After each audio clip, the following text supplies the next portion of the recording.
Is the Rinnai IP120199C 120k BTU Combi boiler actually worth it for a typical family home, or is it something you could safely skip? Who will feel the biggest upside from its all-in-one heating and hot water design, and who might end up paying for features they'll never use? And, most importantly, does the price make sense for everyday buyers who just want reliable warmth without a surprise on the utility bill? Link is in the description if you want to check the product details on Amazon.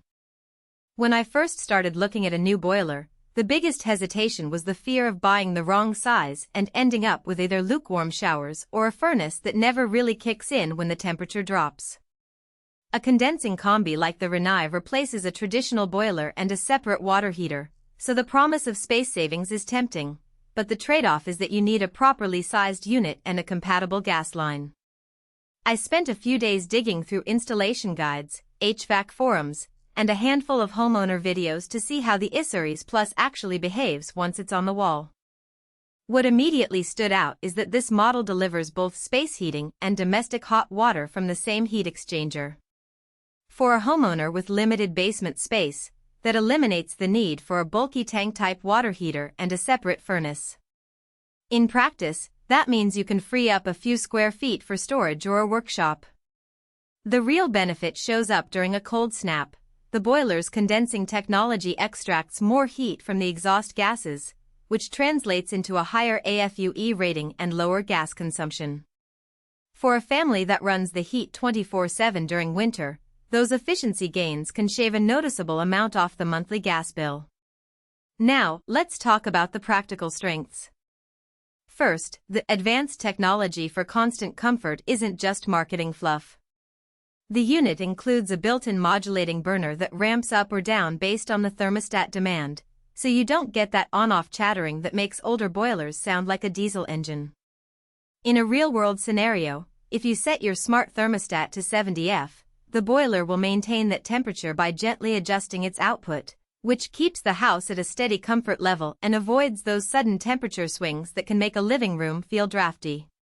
Second, the cutting-edge control at your fingertips comes in the form of a digital interface that can be paired with Rinnai's mobile app. I watched a homeowner walk through the process of setting a schedule for hot water priority during morning showers, then switching to heating-only mode when they left for work. The ability to prioritize hot water without fiddling with a separate timer is a genuine convenience, especially for larger families where multiple showers in the morning can drain a traditional tank quickly. Third, the versatile installation for multiple settings means the unit can be mounted either wall-hung or floor-standing, and it supports both low and high-pressure water systems.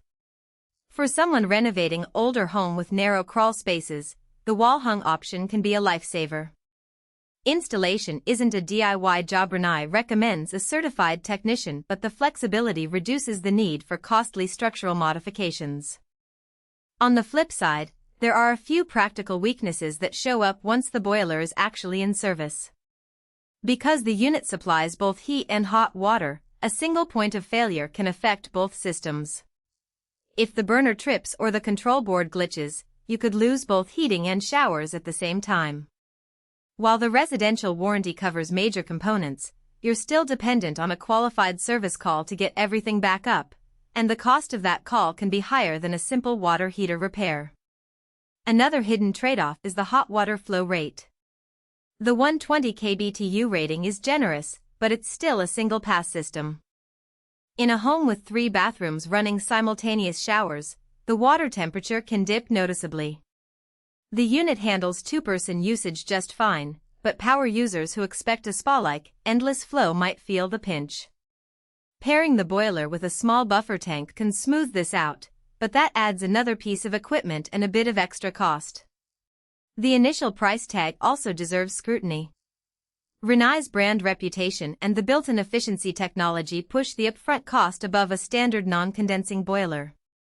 For a homeowner who only runs heating a few months a year, the payback period can stretch beyond the typical 5-year horizon. However, if your utility rates are high, you'll see the savings quicker. I ran a quick estimate based on an average 1,200 square feet home in a cold climate. The Rinnai could save roughly $400–$600 per year on gas, which means the extra $200 $500 you might pay at the store could be recouped in about 3 to 4 years. So, who should buy the Rinnai IP120199C Plus? It makes the most sense for homeowners who want a single, compact solution for heating and hot water, have a moderate to high demand for domestic hot water, and are comfortable investing in a higher efficiency system that will pay off over several years. If you're renovating a home with limited mechanical